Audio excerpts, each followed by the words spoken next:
السلام عليكم ورحمة الله تعالى وبركاته. الحمد لله وكفى وعلى عباده الذين اصطفى. أما بعد فقد قال الله تعالى في القرآن العظيم والفرقان المجيد: بسم الله الرحمن الرحيم. ويسألونك عن اليتامى قل إصلاح لهم خير. وقال نبينا صلى الله عليه وسلم: ادعوني بضعفائكم فإنما ترزقون وتنصرون بضعفائكم. آمنا بالله. எல்லா புகழும் அல்லாஹ் ஜல்ல ஷானுஹு அவர்களுக்கே உரித்தாக. சங்கைக்குரிய பெரியவர்களே, பொது வாழ்க்கையில் சிலர்களை அல்லாஹ் தஆலா மேன்மையானவர்களாகவும்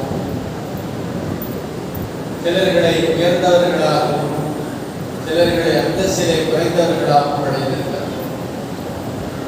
பலமான மனிதர்களும் இருக்கிறார்கள், பலகீனமான மனிதர்களும் இருக்கிறார்கள். இல்லையா? எல்லாருமே சமம் என்று சொல்லிவிட முடியாது. இல்லை, எல்லோருமே பலகீனமானவர்கள் என்றும் சொல்லிவிட முடியாது. அல்லாஹ்வுடைய படைப்பில் பலமான மனிதர்களும் இருக்கிறார்கள், பலம் குறைந்தவர்களும் இருக்கிறார்கள். இங்கே அல்லாஹ்வுடைய படைப்பின் ரகசியத்தை பற்றி ஒரு வசனத்திலே பேசுகிறார். பலம் படைத்தவர்கள், அது உடல் சார்ந்த பலமாக இருக்கட்டும், அறிவு சார்ந்த பலமாக இருக்கட்டும், பொருள் சார்ந்த பலமாக இருக்கட்டும், அல்லது ஆட்சி அதிகாரம் என்று சொல்லப்படக்கூடிய உயர்ந்த இடத்தில் இருக்கக்கூடியவர்கள் தங்களுக்கு கீழே இருப்பவர்களை அரவணைக்கிறார்களா? தங்களுக்கு கீழே இருக்கக்கூடியவர்களின் உரிமைகளை கவனிக்கிறார்களா? அவர்களிடத்தில் நீதமாக நடந்து அவர்களின் உரிமையை அவர்களுக்கு வழங்குகிறார்களா என்பதுதான் இந்த படைப்பினுடைய ரகசியம். அதாவது இன்றைக்கு இதெல்லாம் பேசினா கொஞ்சம் அவுட் ஆஃப் ஸ்டேஷனா இருக்கு. ஊழல் செய்யாத அரசியல்வாதியை நம்ம பார்க்க முடியாது. அதாவது அரசியல் வந்து அதை நிறுத்திக்க வேண்டாம். ஊழல் இல்லாத துறைகளை பார்க்க முடியாது, இல்லையா? இன்றைக்கு இப்படிப்பட்ட நேரத்தில் குர்ஆனுடைய வசனத்தை பார்க்கிறோம். பெருமானார் ஸல்லல்லாஹு அலைஹி வஸல்லம் காலத்தில் ஒரு வசனம் இறங்குகிறது. யதீம்கள், அனாதைகளை அரவணைக்கக்கூடிய சஹாபாக்களுக்கு ஒரு வசனம் ஒரு பிரச்சனையா வந்துச்சு. என்ன வசனம்? உங்கள் பொருளை யதீம்களின் பொருளோடு சேர்ந்து சாப்பிடாதீர்கள். யதீம்களை யார், அனாதைகளை யார் அரவணைக்கிறீர்களோ அவர்களுடைய சொத்துக்களை பொருட்களை நீங்க தனியா கணக்கு வச்சு பராமரிக்கணும். எந்த அளவுக்கு? அனாதைகளின் பொருளை சாப்பிடக்கூடியவர்கள், கணக்கில்லாமல் சாப்பிடக்கூடியவர்கள், அவர்கள் நரக நெருப்பை சாப்பிடுகிறார்கள். வசனம் வந்துச்சு. சஹாபாக்கள்லாம் பதறி போயிட்டாங்க. ஏன்னா பெரும்பான்மையான வீடுகள்ல அனாதைகளை அரவணைக்கக்கூடிய ஒரு பழக்கம் இருந்தது. அவருடைய உறவுக்காரர்கள், அந்நியர்களுடைய பிள்ளைகளை அனாதைகளாக இவர்கள் வளர்த்து வந்தார்கள். அவங்க கணக்கு வைக்கிறாங்க. நம்ம காசு, நம்ம சாப்பாடு, இவர் காசு, இவர் சாப்பாடு தனியா பிரிச்சாங்க. எந்த அளவுக்குன்னா ஒரு கட்டத்தில் அவர்களுடைய பணம், அவர்களுடைய சாப்பாடு அவர்கள் சாப்பிட்டா அல்ஹம்துலில்லாஹ், சாப்பிடாம போச்சுன்னா அப்படியே வீணா போகும். இப்படி நிறைய வீண்வரைகள் நடந்த போது பெருமானார் ஸல்லல்லாஹு அலைஹி வஸல்லம் வந்து கேட்டார்கள், யா ரசூலல்லாஹ், அனாதைகளை வளர்க்கணும், நாங்கள் எடுத்து வளர்த்துறோம். ஆனா எங்களுடைய பொருளை தனியாக கணக்கு வைப்பதில், அவர்களுடைய பொருளை சொத்துக்களை தனியாக கணக்கு வைப்பதில் எங்களுக்கு பல சங்கடங்கள் இருக்கிறது. இப்ப அல்லாஹ் தஆலா வசனத்தை இறக்குறான். நபியே, அனாதைகளை பற்றி எப்படி நடந்து கொள்வதுன்னு கேட்கிறாங்க. குல் இஸ்லாஹு லஹு கைர். அவர்களுக்கு நலம் விரும்பியாக நீங்கள் நடந்து கொள்ளுங்கள். வெல்விஷன் சுகமாய்கள். அதாவது அவர்களுடைய சொத்துக்களை நீங்கள் கையில் வையுங்கள். உங்களுடைய பொருளோடு அவர்களுடைய பொருளை கலந்து கொள்ளுங்கள். ஆனால் கொஞ்சம் நீளமாக நடங்கள். அவர்கள் நன்றாக இருக்க வேண்டும் என்கிற நல்லெண்ணத்தோடு இருங்கள். நீங்கள் அவர்களின் மீது அன்பும் இரக்கமும் அக்கறையோடு நடந்து கொள்ளுங்கள் என்று குர்ஆன் சொல்கிறது. வெளிரங்கத்தில் பார்க்க போனா சாதாரணமா தெரியும். ஆனா இன்றைக்கு உலகத்தில் மிகப்பெரிய சவால். ஒன்று வேண்டாம், நீங்க உலகத்தில் இருக்கக்கூடிய எல்லா ஆர்பனேஜ் அனாதை இல்லங்களுக்கும் போக வேண்டாம். நம்ம மாவட்டத்தில் இருக்கிற 2 அனாதை இல்லங்களுக்குமே 2 தான் தங்குங்க. வரும்போது இந்த இவ்வளவு அநியாயம் நடக்குதுன்னு சொல்லாம வெளியே வருவாங்க. சங்கைக்குரியவர்களே, யோசித்து பார்க்கிறோம். ஏன் தெரியுமா? அந்த அனாதைகளுக்கு பேக்ரவுண்ட் யாரும் கிடையாது. நலிந்தவர்கள், பலகீனமானவர்கள், கேட்பார்ந்தவர்கள் யாரும் இல்லாததால் அவர்களுடைய சொத்துக்கள், அவர்களுடைய உரிமைகள் பறிக்கப்படுகிறது இல்லையா? சங்கைக்குரியவர்களே, பெருமானார் ஸல்லல்லாஹு அலைஹி வஸல்லம் கற்றுத் தருகிறார்கள். இந்த ரமலானுடைய முதல் 10 அவ்வலுஹு ரஹ்மா, முதல் 10 ரஹ்மத், கருணையினுடைய 10 என்றார்கள். சங்கைக்குரியவர்களே, நான் ஆரம்பத்தில் சொன்னதை போல யார் பெரியவர்களோ அவர்கள் சிறியவர்கள் மீது அன்பு பாராட்ட, இறக்கப்படணும். பணம் இல்லாதனா உதவி செய்யும். அவனுக்கு பேக்ரவுண்ட் யாரும் இல்லையா, அம்மா தான் இல்லையா, நாம் அவனுக்கு பக்கபலமாக இருந்து உதவி செய்வோம் என்கிற இறக்க சிந்தனை இருக்கிறது. இஸ்லாம் தொடக்கத்திலேயே விளைக்கிறது. குர்ஆன் சொல்கிறது, அவர்களுக்கு நலவை நாடுங்கள். பெருமானார் ஸல்லல்லாஹு அலைஹி வஸல்லம் அவர்கள் இதை ஊக்குவித்தார்கள். எந்த அளவுக்குன்னா, யாருக்கு செலவு செய்யணும் சஹாபாக்கள் கேட்கிறார். அல்லாஹ் தஆலா சொன்னா, உங்களுடைய பெற்றோர்களுக்கு செலவு செய்யுங்கள், உங்க காசிலிருந்து பெற்றோர்களுக்கு கொடுங்க, அடுத்து உங்களுடைய உறவுக்காரர்களுக்கு கொடுங்க, மூன்றாவது எத்தீம்களுக்கு கொடுங்க. உங்களது பெற்றோர்கள், இரண்டாவது உறவுக்காரர்கள், மூன்றாவது அனாதைகளுக்கு நீங்கள் உதவி செய்யுங்கள், நான்காவது தான் ஏழைகள். கண்ணியத்திற்குரியவர்களே, இன்றைக்கு இந்த உலகத்தில் இரக்கத்தை பற்றியும் கருணையை பற்றியும் அன்பை பற்றியும் நாம் நிறைய பேச வேண்டியிருக்கு.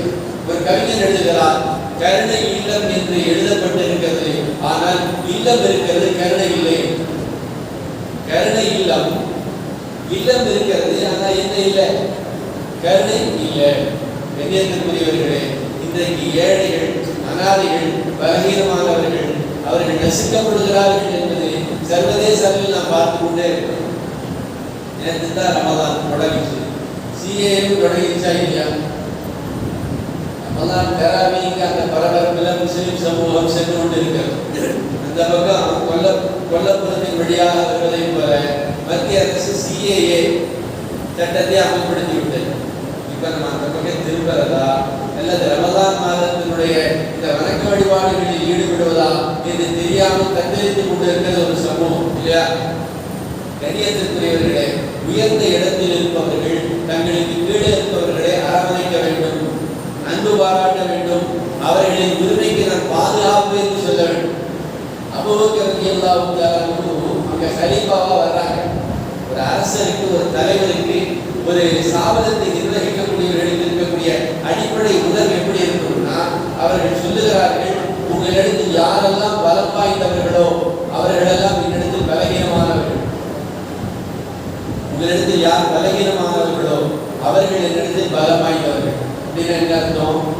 யாரெல்லாம் நீங்க பெருசா நினைக்கிறீர்களோ, மரியாதைக்குரியவர்களாக கருதுகிறீர்களோ, முக்கியமாக கருதுகிறீர்களோ அவர்களை நான் பொருட்படுத்தவே மாட்டேன். யார சமூகத்துல ரொம்ப பலகீனமானவர்களாக, லோ பட்ஜெட் பீப்புளாக, ஒதுக்கப்பட்டவர்களாக, கண்டுகொள்ளப்படாதவர்களாக நீங்கள் கருதுகிறீர்களோ அவர்களுக்கு தான் நான் முன்னுரிமை வழங்குவேன் என்றார்கள் அபூபக்கர் ரலியல்லாஹு. இதெல்லாம் இஸ்லாமிய நடைமுறை. சங்கைக்குரியவர்களை, பெருமானார் ஸல்லல்லாஹு அலைஹி வஸல்லம் அப்படிப்பட்டவர்களை சொல்லுகிற போது சொன்னார்கள், ஆனால் வகாஃபில் யதீமி பில் ஜன்னதி ஹாகதா. புகாரியுடைய ஹதீஸ் கிதாபில் வருகிறது, இப்படி வெள்ள கேட்டாங்க, நானும் அனாதைகளை அரவணைக்கக்கூடியவர்களும் சொர்க்கத்தில் இப்படி இருப்போம். ஹதீஸில் சொல்லுகிறார்கள், இந்த வெள்ளை கடையில் எவ்வளவு இடைவெளி? இந்த அளவுக்கு தான் அனாதைகளை, ஒதுக்கப்பட்டவர்களை யார் அரவணைக்கிறார்களோ அவர்கள் பெருமானாரும் சொர்க்கத்தில் இப்படி நெருக்கமாக இருப்பார்கள். யாருக்கு இப்படிப்பட்ட உயர்வு சொல்லப்படவே இல்லை. நபி ஸல்லல்லாஹு அலைஹி வஸல்லம் அவர்களோடு சொர்க்கத்தில் இருப்பதே பெரிய பாக்கியம். அதுவும் பெருமானாரோடு இவ்வளவு நெருக்கமாக இருக்கக்கூடிய வாய்ப்பை நபி ஸல்லல்லாஹு அலைஹி வஸல்லம் அவர்கள் யார் அனாதைகளை ஆதரிக்கிறார்களோ அவர்களுக்கு சொல்லியிருக்கிறார்கள். அப்படின்னா இந்த ஹதீஸை யாரெல்லாம் கேட்கிறார்களோ அவர்களுக்கு வாய்ப்பு இருந்தால் அதை செயல்படுத்த வேண்டும் என்று கூட ஹதீஸில் நமக்கு அறிவுறுத்துகிறார்கள். உதாரணத்துக்கு ஒரு அனாதை பிள்ளையை பார்க்கிறோம். நம்ம என்ன செய்வோம்? ஒரு வேலை உணவு கொடுப்போம், அல்லது ஒரு உடை கொடுப்போம், அல்லது அவர்களுக்கு சந்தோஷப்படுத்தும்படியான ஏதேனும் ஒரு காரியத்தை செய்வோம் இல்லையா? கண்ணியத்திற்குரியவர்கள், இதுவெல்லாம் ஒரு ஈமானிய கடமை என்கிறார்கள் பெருமானார் ஸல்லல்லாஹு அலைஹி வஸல்லம். இதுவெல்லாம் ஒரு ஈமானிய கடமை. இஸ்லாத்தினுடைய அடிப்படை விழுமியங்கள் உள்ளது. நமக்கு கீழே உள்ளவர்களை அரவணைக்கணும். ஸல்லல்லாஹு அலைஹி வஸல்லம் அவங்க ஈது தொழுகைக்கு ஆட்டி வர்றாங்க. வந்தா ஒரு பிள்ளை விசாரிக்கிறாங்க, எத்தீம், அதனால உமா அப்பா இல்லாத பிள்ளை. நபி ஸல்லல்லாஹு அலைஹி வஸல்லம் அவர்கள் அந்த பிள்ளையை தனியா கூட்டிட்டு போய் தன்னுடைய வீட்டுல புத்தாடை அணிவிச்சு சாப்பாடு கொடுத்து சொன்னாங்க, வான அபூக்க, நான் உன்னுடைய வாப்பா, ஆயிஷா உன்னுடைய தாய் என்று சொன்னார்கள். சொல்லிட்டு நபி ஸல்லல்லாஹு அலைஹி வஸல்லம் அவர்கள் அந்த பிள்ளையை தோள்ல தூக்கி வச்சு கூட்டிட்டு வராங்க. வந்து மிம்பர்ல உட்கார வச்சாங்க. சங்கைக்குரியவர்களே, அன்றைய மதீனத்து குழந்தைகள் எல்லாம் பார்த்தார்கள். யாருக்கும் கிடைக்காத வாய்ப்பு இந்த குழந்தைக்கு கிடைத்திருக்கிறது. எந்த குழந்தையும் பெருமானாருடைய பெண் பிள்ளைகளை தவிர ஆண் பிள்ளைகள்லாம் இல்லை இருந்துச்சு. பெருமானாருடைய ஆண் பிள்ளைகள் யாருமே உயிரோடு இல்லை. ஒரு ஆண் பிள்ளை பெருமானாரை தந்தை என்று அழைக்கக்கூடிய வாய்ப்பு கிடைத்தது. ஆயிஷா ரலியல்லாஹு அன்ஹாவை தாய் என்று அழைத்தார்கள். நபியுடைய முபாரக்கான தோல்லையே உட்கார வச்சு நபியவர்கள் அழைத்து வந்தார்கள். மிம்பர்ல பெருமானாருக்கு பக்கத்திலே உட்கார வைத்தார்கள். இதெல்லாம் எதை காட்டுறது தெரியுமா? இந்த உலகத்துல நாம் யாரை அதிகமாக பார்க்க வேண்டும், யாரை அதிகமாக நேசிக்க வேண்டும், யாருக்கு அதிகமாக நம்முடைய உபகாரம் செல்ல வேண்டும் என்பதை முஸ்லிம் சமூகமே நீங்கள் கவனியுங்கள்.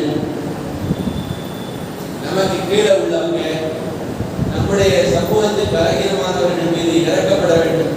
இதை ஏன் இன்றைக்கு அழுத்தமாக சொல்ல வேண்டும் என்று சொன்னால், இன்றைய காலம், இன்றைய சூழல், இன்றைய யதார்த்தம் என்ன இருக்கிறது என்று சொன்னால், இறக்கத்தை சுத்தமாக நம்மை விட்டு தூக்கி விடுகிறது. ஒரு வீடியோ கேம் விளையாடுற பையன், நீங்க பசங்க வீடியோ கேம் விளையாடுறவங்க கொஞ்சம் லேசா பாருங்க. 10 நிமிஷம் அந்த கேமை பார்த்தா மண்டையெல்லாம் சூடாகி கத்தி எடுத்து யாரையாவது குத்தரும் தோணும், அல்லது துப்பாக்கி எடுத்து யாரையாவது சுடரும் தோணும். ஆனா எனக்கு ஆச்சரியம், இப்படித்தான் இந்த பிள்ளைங்கள்லாம் கட்டுப்பாடோடு இருக்கிறாங்கன்னு தெரியும். ஏன்னா அவர்கள் விளையாடக்கூடிய அந்த விளையாட்டு எல்லாமே ரொம்ப வன்மையாகத்தான் இருக்கிறது. மென்மையை கற்றுத்தரக்கூடிய விளையாட்டுகள் இன்றைக்கு கிடையாது. சமீபத்தில் ஒரு ஆர்டிக்கல் படிச்ச ஒரு பேப்பர்ல, இன்றைக்கு வந்து வரக்கூடிய பல திரைப்படங்கள், பல பிரபலங்களின் திரைப்படங்கள் எல்லாத்தையும் ஒரு விஷயம் ஒத்துமை இருக்கு. என்னன்னா, எல்லா படத்திலேயுமே வன்மம் மையக்கருவாக இருக்கு. சாப்பாடு இல்லாதவங்களுக்கு சாப்பாடு கொடுக்கலாம், துணி இல்லாதவங்களுக்கு துணி கொடுக்கலாம், சுதந்திரம் இல்லாதவங்களுக்கு சுதந்திரத்தை, அப்படியெல்லாம் கதை வர்றதில்லை. வர்றார் ஒரு ஹீரோ, எதிரியை வெட்டுகிறார், தலையை துண்டு செய்கிறார், ரத்தம் கொப்பளிக்கிறது.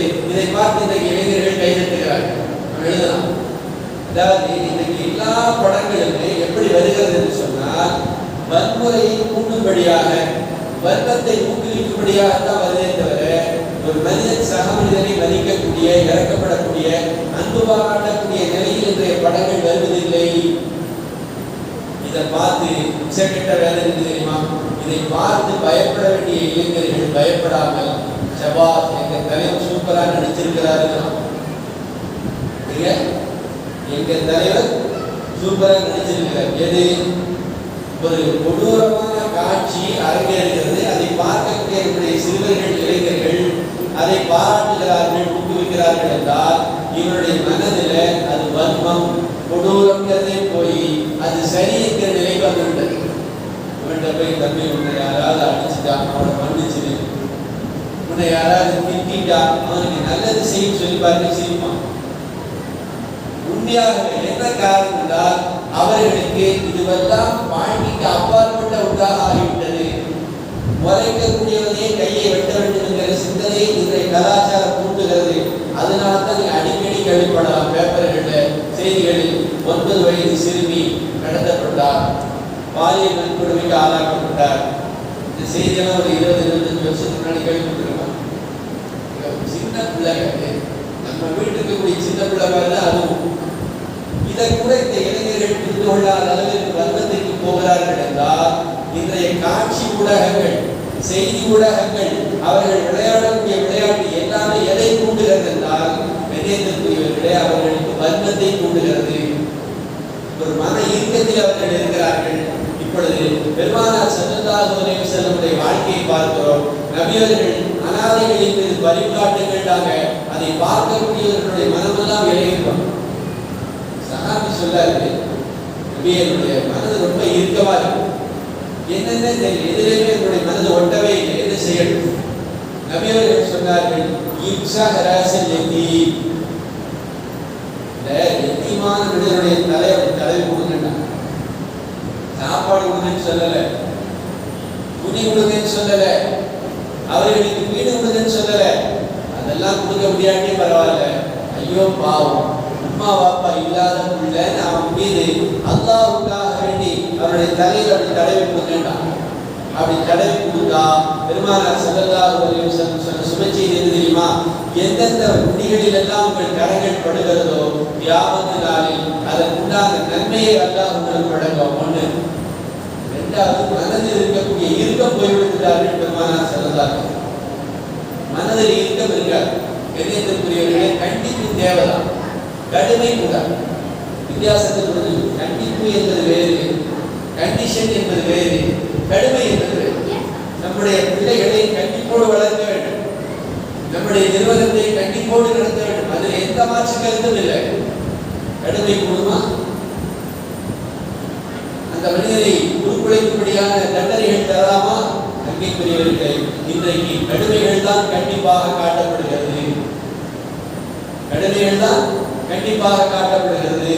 அப்படி என்றால் பெருமானார் ஸல்லல்லாஹு அலைஹி வஸல்லம் சொன்னார்கள், ஒரு எத்தீமான பிள்ளை, ஒரு அனாதை பிள்ளை அழுகிறான்டா, அவன் அழுவதால் அல்லாஹ்வுடைய அரிசி நடுங்குகிறது. அல்லாஹ் சொல்றான், யார் இந்த பிள்ளையின் அழுகையை நீக்குகிறார்களோ, இந்த பிள்ளையை சந்தோஷப்படுத்துகிறார்களோ அவர்களை கியாமத் நாளில் நான் பொருந்திக் கொள்கிறேன் என்று அல்லாஹ் தஆலா சொல்றார். சங்கைக்குரியவர்களே, நம்முடைய அன்றாட வாழ்க்கையில நம்ம எத்தனையோ மனிதர்களை பார்க்கிறோம். நமக்கு இங்கே சாப்பாடு இல்லை, உணவு இல்லை, இருக்க இடம் இல்லை. எத்தனை நபர்களை பார்க்கிறோம். அவர்களை பார்க்கிற போது நம்முடைய எண்ணங்கள் எப்படி வரும் தெரியுமா? அல்லாஹ் தஆலா இவர்களுக்கு உபகாரம் செய்வதற்கான வாய்ப்பை நமக்கு வழங்கியிருக்கிறார், அவர்களின் மீது இரக்கம் காட்டுவதற்கான சந்தர்ப்பம் வந்திருக்கிறது நினைக்கிறோமா? ஏன்னா ரமலானுடைய முதல் பத்தே இரக்கத்தினுடைய பத்தி என்றார்கள். எந்த அளவுக்கு? அல்லாஹ்ட ரஹ்மத்தை கேளுங்க, அல்லாஹ் நமக்கு உணவு தரான், அல்லாஹ்வை இல்லை என்று சொல்லக்கூடியவருக்கும் அல்லாஹ் ரிஸ்க் தரான், அல்லாஹ்வை மறுக்கக்கூடியவருக்கும் அல்லாஹ் ரிஸ்க் தரானா இல்லையா? ஒண்ணு வேண்டாம், நம்மளை வந்து திட்ட கூட வேண்டாம், மறைச்சு பார்த்துட்டார், நம்மளை ஒரு மாதிரி மறைச்சு பார்த்துட்டார். நம்மகிட்ட வேலை செஞ்சிட முடியுமா? அல்லது இனிமேல் ஒரு இடத்துல அந்த உபகாரத்தை பெற்றுவிட முடியுமா? அல்லாஹ்வை மறுக்கிறான், எதிர்க்கிறான், இல்லை என்று சொல்கிறான், அல்லாஹ் அவனுக்கு ரிஸ்க் தரான். அப்படி என்றால் இந்த ரமலானுடைய முதல் பத்து இருக்கிறது, அருள் நிறைந்த பத்து.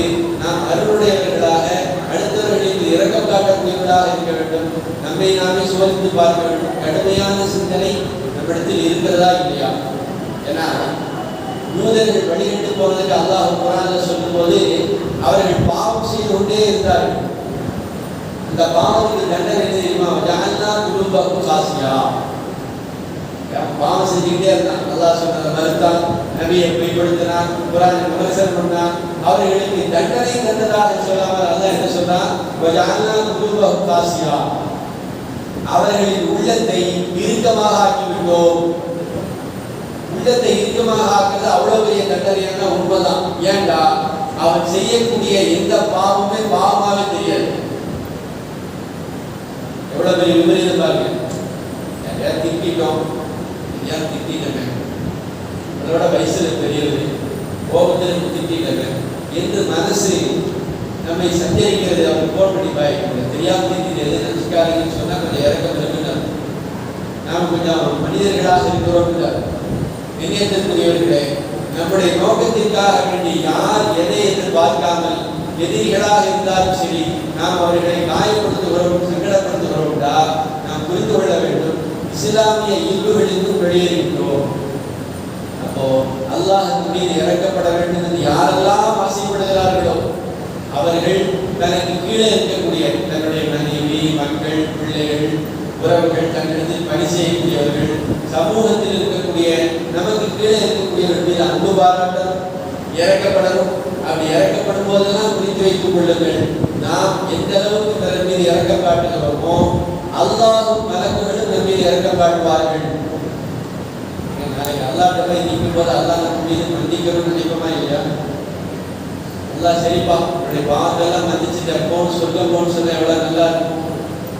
ஒன்றும் இல்லை, இமிகிரேஷன்ல போற பாஸ்போர்ட் ஆஃபீஸ், இமிகிரேஷன் பாஸ்போர்ட்டை பார்த்துட்டு அப்படி ஒரு பார்வை பார்க்குறான் பாருங்க, எப்படி இருக்கு, பரவாயில்ல போ அப்படின்னு சொன்னா எவ்வளவு சந்தோஷப்படுறோம். பாஸ்போர்ட் லேசாக கிழிஞ்சிருக்கு, நான் பார்த்து நினைச்சா என்ன செய்ய முடியும், ரிட்டர்ன் பண்ணலாம் அல்லது நிற்க வைக்கலாம். பார்த்து சிரிச்சுட்டு போட்டான், எவ்வளவு சந்தோஷப்படுறோம். எண்ணியத்திற்குரியவர்களே, சராசரியான இந்த விசாரணையிலேயே நம் மீது இறக்கப்படக்கூடியவர்களுக்கு நாம் அவ்வளவு மரியாதை செலுத்துகிறோம் என்றால், கியாமத்து நாள்ல அல்லாஹ்வுக்கு முன்னால் செல்லும் போது அல்லாஹ் நம் மீது இறக்கப்பட வேண்டும், அன்பு பாராட்ட வேண்டும் என்று சொன்னால் நாம் என்ன செய்யணும்? இந்த உலகத்துல வாழக்கூடிய காலங்கள்ல யாரெல்லாம் நமக்கு கீழே இருப்பார்களோ, இறக்கத்திற்கு தகுதியானவர்களோ, அன்பு பாராட்ட பொருத்தமானவர்களோ அவர்கள் மீது இறக்கப்படணும், அன்பு பாராட்டணும். குறிப்பாக அனாதைகள், நலிந்தவர்கள், இல்லாதவர்களை பார்க்கிற போது சிரித்த முகத்தோடு பார்ப்பது, அன்பாக பேசுவது, அவர்களுக்கு உதவி செய்வது என்பது அல்லாஹ்வுடைய பொருத்தத்தை பெற்று தருகிறது. பெருமானாருக்கு அல்லாஹ் சொல்றான், அம்மல் யதீம ஃபலா தக்ஹர். யார் பாத்தீங்க? பெருமானாரை பார்த்து சொன்னான், அனாதை பிள்ளைகளை ஃபலா தக்ஹர், கடுகடுப்பாக பேசாதீர்கள்.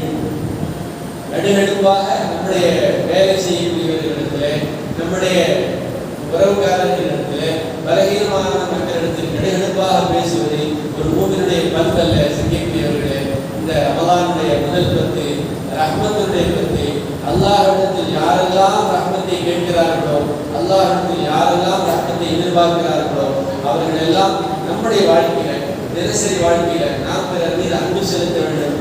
நிறைவாக பெருமானார் ஸல்லல்லாஹு அலைஹி வஸல்லம் சொன்னார்கள், இபுனி பில்லாஹி, உங்களோட பலகீனமானவங்க இருப்பாங்க இல்லையா, அங்கே தேடு. ஏன்னா பல நேரங்களில் உங்களுக்கு உதவியும் உங்களுக்காக ரிஸ்கும் பலகீனமானவர்களின் உதவியால் தான் உங்களுக்கு வருகிறது. ஒரு குழந்தையை பெற்றெடுத்த உடனே தாய்க்கு பால் சொல்கிறது இல்லையா? ஏங்க அந்த குழந்தையின் காரணத்தினால்தான் அல்லாஹ் தஆலா அந்த தாய்க்கு மதுவை தருகிறான், அமுதை தருகிறான், பாலை தருகிறான். அப்போ அந்த குழந்தையின் காரணத்தினால்தான் ஒரு பெண் தாய்மை அடைகிறான், பாலை தருகிறான். நமக்கு கீழே வேலை செய்யறாங்க பார்த்தீங்களா, அவர்கள் மீது நாம் இறக்கப்படுவதால் தான் அல்லாஹ் நம்முடைய சசானாவை நிரப்புகிறார். நாம் ஏழைகளுக்கு உதவக்கூடிய காரணத்தினால்தான் அல்லாஹ் நம்முடைய பொருளாதாரத்தில் பரக்கத்து செய்கிறார். கண்ணியத்திற்குரியவர்களே, இது இஸ்லாமிய அடிப்படை. யாரெல்லாம் படைப்புகள் மீது அன்பு செலுத்துவார்களோ, இறக்கப்படுவார்களோ அவர்கள் எல்லாம் கியாமத்து நாளில் அல்லாஹ்வுடைய அன்புக்கும் இறக்கத்திற்கும் காரணமாகிறார்கள். அவ்வளோ பெரிய அரசன் கடைசி நேரத்தில் முஸ்லீம் ஆகிட்டான், கடைசி நேரத்தில் முஸ்லீமான். ஆனால் நம்மளுடைய இஸ்லாத்தை அல்லாஹ் ஏற்றுக்கல. ஏன் தெரியுமா? அவன் அரசனாக இருக்கிற போது தன்னுடைய பணியாட்களுக்கு ரொம்ப கடுமையாக நடந்துப்பாங்க. எந்த அளவுக்குன்னா இப்படி விசிறிக்கிட்டே இருப்பாங்களாம். ஒரு நிமிஷம் விசிறதை நிறுத்துட்டா அவனுக்கு தண்டனை. அப்படிங்க விசிறக்கூடிய நபர் ஒரு நிமிஷம் கைவழிகளை நிறுத்தி அடுத்து விசிற எடுத்தா, விசிறியை நிறுத்தி விட்டால் அவர்களுக்கு தண்டனை. தனக்கு கீழ் உள்ளவர்களிடத்தில் மிக கடுமையாக நடந்து கொண்டால் கடுமையாக தண்டனை கொடுத்தான். அதனால் கடைசி நேரத்தில் அல்லாஹ் தஆலா அவனுக்கு ஈமானை நசீபாக்கவில்லை என்று வருகிறது. கண்ணியத்திற்குரியவர்களே, வாழக்கூடிய இந்த குறைந்த நாட்களில் நமக்கு கீழே இருக்கக்கூடிய யாரெல்லாம் நம்முடைய அன்புக்கும் அரவணைப்புக்கும் ஒத்துழைப்புக்கும் பாத்திரமானவர்களோ அவர்கள் மீது இறக்கப்படக்கூடியவர்களாக வல்ல நாயகனை ஆக்கி அனுப்புவாராக. அதன் காரணத்தினால் அல்லாஹ்வுடைய பெரிய இரக்கத்தை, அல்லாஹ்வுடைய அன்பை, அரவணைப்பை இந்த உலகத்திலே மறு உலகத்திலே பெறக்கூடிய நசீபை வல்ல நாயகன் எல்லோரும் வழங்குவாராக. ஆமீன். வாஹிர் தஅவானா அல்ஹம்துலில்லாஹி ரப்பில் ஆலமீன். அஸ்ஸலாமு அலைக்கும் வரஹ்மத்துல்லாஹி தஆலா வபரகாத்துஹு.